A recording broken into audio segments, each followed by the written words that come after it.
John Spignesi Band are a dynamic three-piece jam band that's been a staple in the New England music scene for nearly a decade, and we're joined by John Spignesi, who's the guitarist and vocalist of the band, as well as Matt Alling, who's the drummer, as well as another vocalist of the band. How are you both today? We're good. Can he introduce us every time? Yeah, that's great. Thank you. Toward that. Now, can you tell us a little bit about the band itself and the music that you like to make with it? Sure. Yeah. We've been at it now for, like you said, close to a decade, and the music has definitely progressed, I would say, throughout that decade. You know, it kind of started off with a little bit more of like a garage band kind of vibe, and then slowly moved into more of like a funk, and then kind of a bit of a psychedelic thing. But it's definitely progressed, I would say. Yeah, we started out as a 7-piece band, and then like at one point we're 8, and then we kind of whittled down to 3 over time. Yeah. So the sound has definitely changed, but in a very good way. Yeah. No disrespect to anybody else that's ever played with us, but it's definitely a more focused sound. Definitely. Yeah. And with there being just the 3 of you, how do you manage to create like a full and rich sound still? Yeah. I mean, the beauty of a trio is that there is so much space, I would say, too. There's a lot of more openness to move around, and we all love listening to each other. We all love music, obviously, before we are musicians, so we take all these inspirations and we bring them to each show, you know? Absolutely. I know that, like, between the 3 of us, like, musically, the inspirations come like church and gospel music, progressive rock, classic rock, jazz. Like it really runs a huge gamut. Yeah. And what's the dynamic like between the 3 of you when you're recording and performing? And there's definitely a more serious vibe in the studio, but like at the same time, I don't think the relationship it changes in any way. We still have a sense of humor with each other. Yep. It would just the understanding, like in the studio, time is money, so it's a little bit more focused. But other than that, I don't think anything about our relationship with each other or how we talk to each other. No. None of that changes. I mean, I've always said we're best friends first. You know what I mean? Yeah. Like the band comes second, but it shows every time we play. Everybody always says like it looks like we're having such a blast, which it's important too. And I think with the exception of the album that we're still working on, mostly like with the previous 6 things that we've done, most of the songs that we go into the studio with, we've been playing live for sometimes years before we go into the studio. So we already have a really good idea of structure. This one was different because COVID kind of really messed up. There was some of the songs that we did in the studio that we haven't been playing live for very long at all. That was a very different thing for us. And I suppose with a lot of the songs that you've performed live for years, before you've actually recorded them and released them, you already know if they're going to be popular or not. Yeah, we get a pretty good sense. And the beauty of recording them later is, you know, because we've been playing them live for so long, we've kind of realized what works and what doesn't in it. And like we kind of have like a good solid arrangement with it already. The songs themselves over that period of time playing them live evolved. Right. Like going back and listening to like really early, like sometimes like first versions of songs live, and then listen to what they become on the album, and sometimes they're very different. Feels, different drum grooves, different bass parts. So yeah, it's fun. Yeah, it's definitely fun. It's a great journey, man. Yeah. Yeah. Well, one of the places you have recently performed at is the Big E, which is the 7th largest fair in the US. So what was it like to play in front of such a large crowd? Amazing. It was great. That is probably like the largest venue that I have played in my life. I know as a band, that's definitely the biggest venue that we have played as a band, and it was it's humbling in a way too, because you get a lot of people that are just be walking by the stage who have never heard of you, never heard anything you've done, but you hit a specific song that people walking by and catches their ear and they come over, and it is I hate this phrase, but it's like a true exposure gig. There's a lot of people that got to see us that normally wouldn't, and like a lot of people that talk to us after the show that tell us hearing us for the first time and they like it, and these aren't just friends of the band or even people from our home states or anything like that. So it's it's cool playing to crowds like that.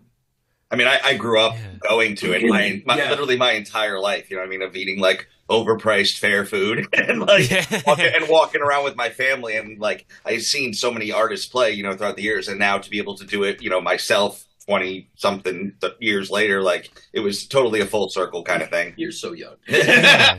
Yeah. Because I suppose, obviously, you've got to do a little bit of a performance, but when you're there, you can enjoy yourself and watch some of the other acts and soak in the Definitely. atmosphere. I mean, they had broken the single day attendance record the week before of like 179,000 people For one day. Yeah, for one day. So we were all worried because we were playing the next week, and we're like, we got to leave early. So we all left our houses, our respective homes at like 6 a.m. And Wow. but didn't hit any traffic really. Like we almost now we're like at the fair. We're not supposed to play until like 12:30, and it's like 8. And we're like, all right, well, let's go get breakfast. Let's walk around. Like, you know what I mean? So Yeah. yeah, we found a rum cake place. Like it was. Oh, wow. And how did the size of the crowd affect your performance? Did it make you maybe a little bit more nervous and, you know, maybe more likely to make mistakes? Or did it actually, you know, feed your adrenaline and make you even better? More with the adrenaline. I've been doing this a long time. I'm the senior member of the band at 52, and I think, you know, I played in front of a lot of large crowds. It doesn't make me nervous when I play in front of crowds like that, and especially when they're enthusiastic like this crowd was. All it does is feed the adrenaline, and Yeah. I think it stimulates the performance to another level. Yeah, I mean, the most of this band is very dynamic. Like the songs are very dynamic in the sense of, you know, we push out what the crowd gives us, and it's like a two-way kind of thing. So when we were able to kind of have both those things working simultaneously, it was a good feeling, and it helped for a good set too. Absolutely. Now, you're currently working on your 7th studio album, and you're doing that with Scott Murawski of Yes. Max Creek. So what was it that drew you to collaborate with him? I've been seeing. I mean, Max Creek is about to celebrate 54 years as a band. Actually, Oh, wow. 25. So they've been doing it since 1971, which is unbelievable. Didn't he ask you? We approached you. We talked about this for quite a little bit actually, because I'd been to shows and me and him had forged a friendship, and he was like, you know, you got to let me produce an album. I've never produced before, and I'm deaf, but you gotta let me produce.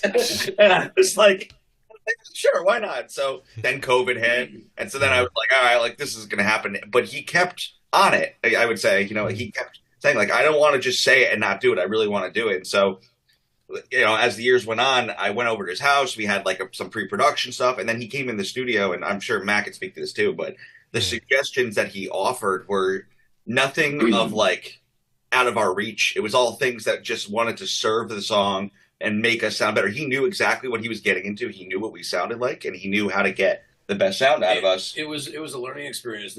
For me personally, this is my 22nd album that I performed on, and I would say that I think I took more away from this recording session than any other recording session I've ever done. He has a lot of knowledge that he brings with him into the studio, and he's like really like lighthearted about it. Yeah. Too. Like when he makes suggestions, he's pretty clear. Like, okay, this is a suggestion. Let's just try it. And if it doesn't work, fine. So, and I think the fact that we've known him for a while now and are very friendly with him made that a lot easier in the studio as well. I've enjoyed immensely working with him in the studio. He's a good guy. Absolutely. Now, what can we expect from this upcoming album, and how does it compare to some of the ones you've done before?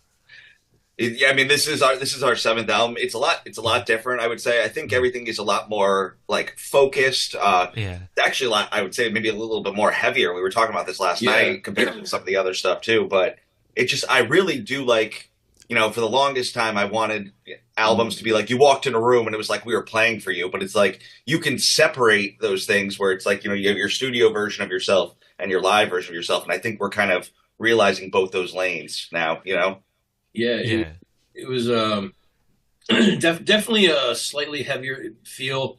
I think there's still all the jam elements of the band. It's slightly less jammy. Like we're more focused on keeping things to like reasonable times on the album, like considering like, you know, airplay and things like that.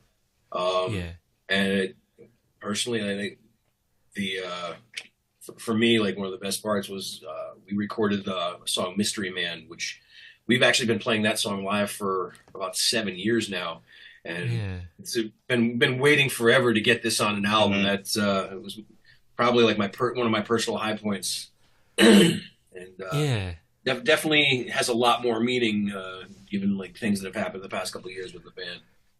And how do you feel like your music is still evolving? Because obviously there's stuff on this album that I guess was actually written nearly a decade ago, and it could in theory be older than stuff that had been released in the last album, if you see what I mean. So does the music still evolve despite that? Constantly. Absolutely. I mean, I think it's different things influence us, and different things kind of contribute to how we approach the songs too. It really, like Matt was saying, in the beginning, you listen to a song from its like inception, and then you hear how it's kind of progressed over time.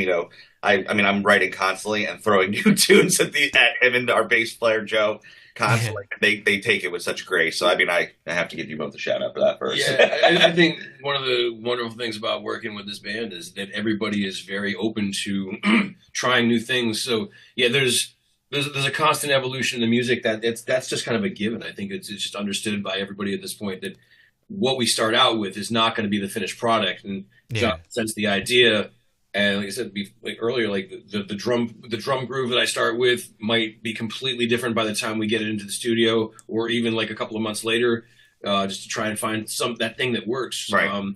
A lot of the stuff, I don't know if I'm going to be selling us out here, but a lot of the stuff that we play it the first time live, sometimes that's the first time we're playing it as a band, because we don't have a lot of rehearsal time together, because I live like 200 miles away from John at the moment.